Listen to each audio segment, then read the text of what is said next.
কালীগঞ্জে নাবালিকা মৃত্যুর ঘটনায় ইতিমধ্যেই 4 জনকে গ্রেপ্তার করেছে পুলিশ। ধৃত 4 জনের মধ্যে 2 জনকে 6 দিনের জন্য পুলিশি হেফাজতের নির্দেশ দেয় আদালত।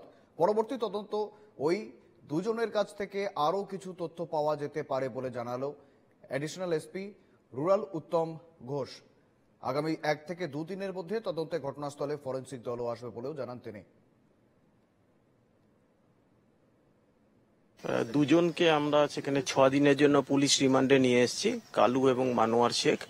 তো তাদের কাছ থেকে আমরা আরো বেশি ডিটেলসটা আমরা জানার চেষ্টা করছি যে এখানের মধ্যে কারা কারা জড়িত ছিল, এবং সেক্ষেত্রে যারাই সেখানে জড়িত সেখানের মধ্যে আমরা কিছু নাম সেক্ষেত্রে আগের থেকেও পেয়েছি আমরা।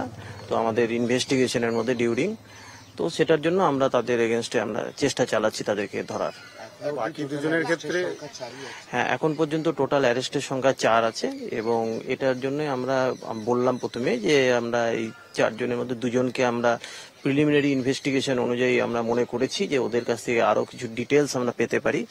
তারই অঙ্গ হিসেবে আমরা ওদেরকে রিমান্ডে নিয়ে এসেছি। তো লার্নেড কোর্ট আমাদের 6 দিনের জন্য রিমান্ড প্রেয়ার অ্যাকসেপ্ট করেছেন। তো আমরা সেখানের মধ্যে ধারণা করছি বা আশা করছি আমরা যে ওদের কাছ থেকে আমরা আরো কিছু তথ্য আমরা ডিরাইভ করতে পারবো।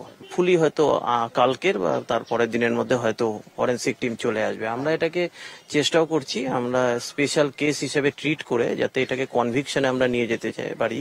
তো সেই জন্য আমরা স্পেশাল পিপি এনগেজ করারও চিন্তা ভাবনা আমরা সেখানে করছি।